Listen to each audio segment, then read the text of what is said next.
بسم الله الرحمن الرحيم. الحمد لله رب العالمين، والعاقبة للمتقين، والصلاة والسلام على رسوله محمد وعلى آله وأصحابه أجمعين. أما بعد، السلام عليكم ورحمة الله وبركاته. insonlarni juft qilib, insonlarni yaratib, nikoh orqali juft bo'lib yashashligimizni buyurgan Alloh taologa beadad hamd va sanolarimiz bo'lsin. Sizlarning eng yaxshilaringiz o'z ahli oilasiga yaxshi muomalada bo'lganlaringiz deya tavsiya qilgan payg'ambarimizga salovat va salomlarimiz bo'lsin. Alhamdulillah, bugungi kunimizni ham boshlab oldik. Robbimizga hamd va sano bo'lsin. Mo'min musulmonlarning gultoji bo'lgan, mo'min musulmonlarning meroji bo'lgan, mo'min musulmonlarning hujjati bo'lgan 5 vaqt namozning ilk bomdod namozini o'qib, Ikrom akamizning chaqiriqlariga labbay deb shu koshonaga tashrif buyurdik.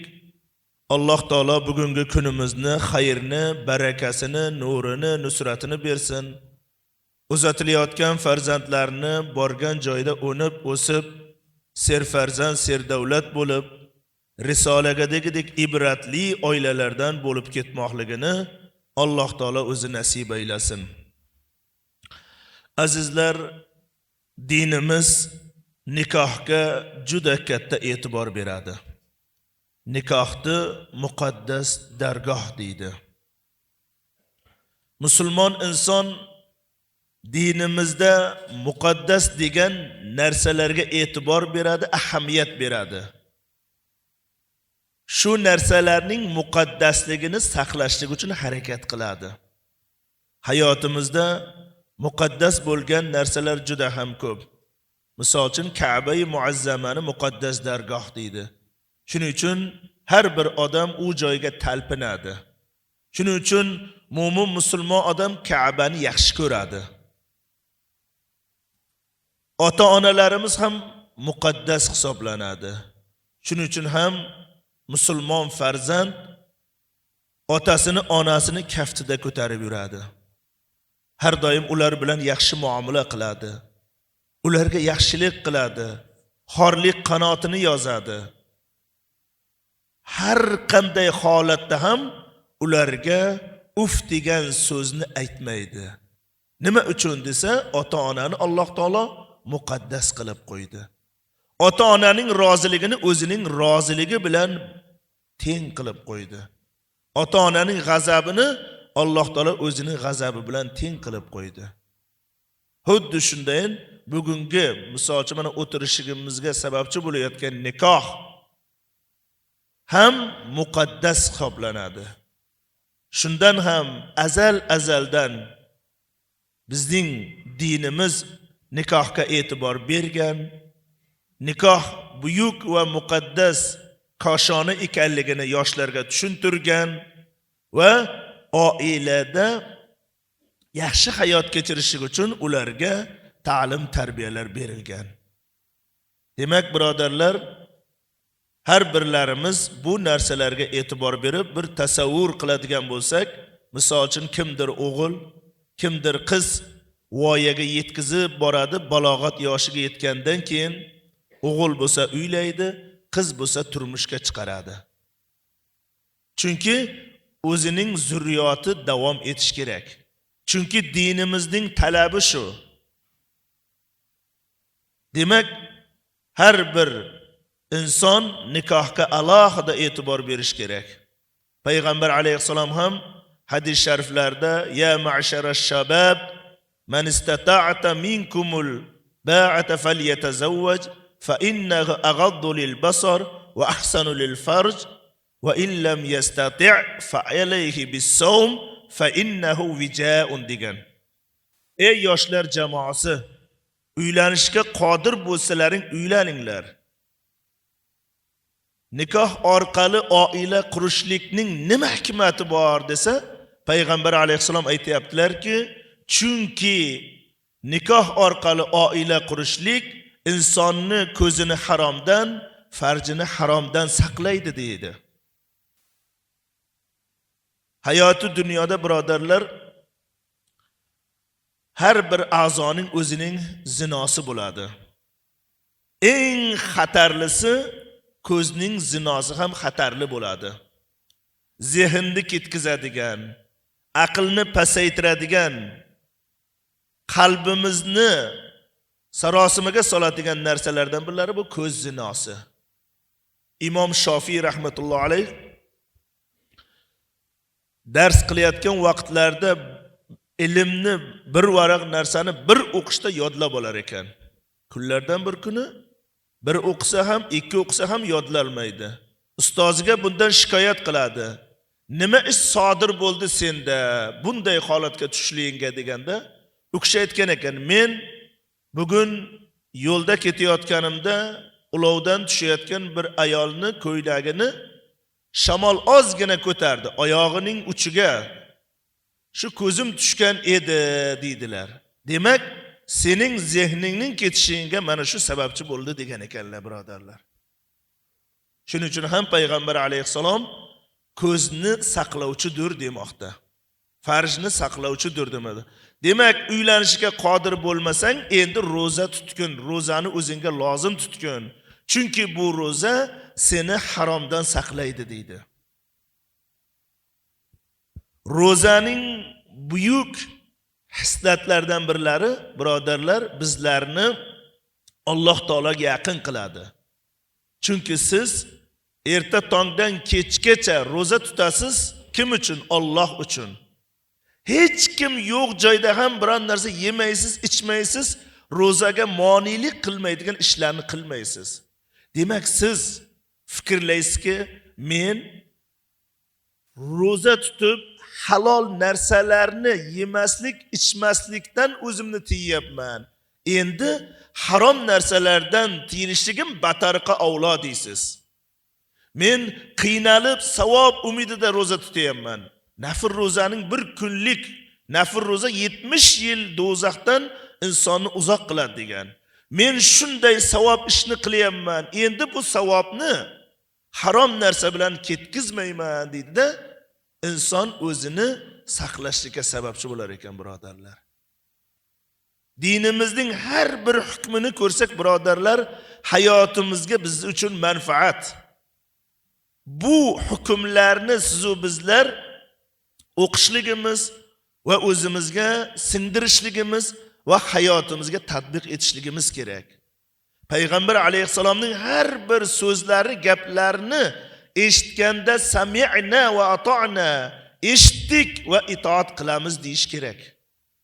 Payg'ambar alayhisalomning har bir so'zlariga muhabbat qo'yishligimiz kerak.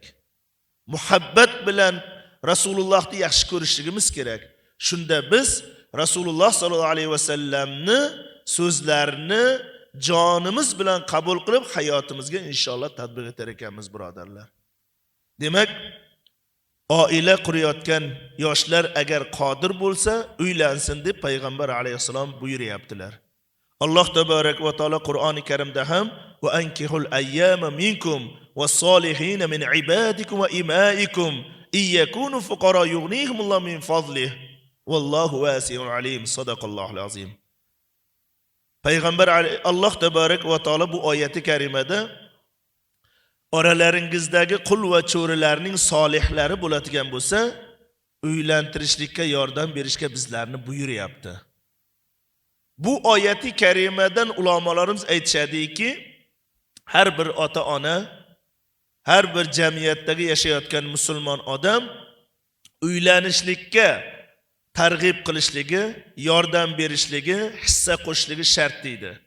Kimdir moli dunyosi bilan, kimdir nasihati bilan, kimdir yordami bilan nimaiki qo'lingizdan kelsa, o'sha nikoh orqali oila qurishga yordam berishingiz farz amal. Allohning buyrug'i bu.